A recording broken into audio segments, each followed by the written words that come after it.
Here I have ALCATEL 1C 2019, and today I'm going to show you how to perform factory reset operation on this device.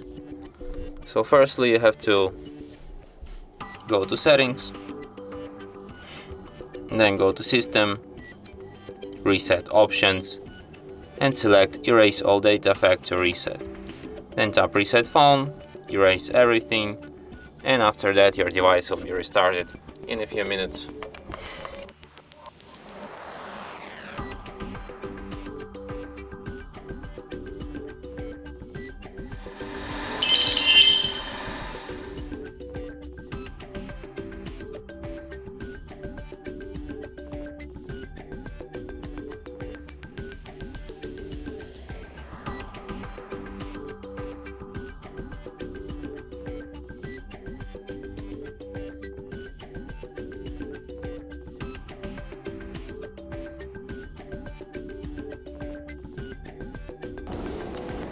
And that's it.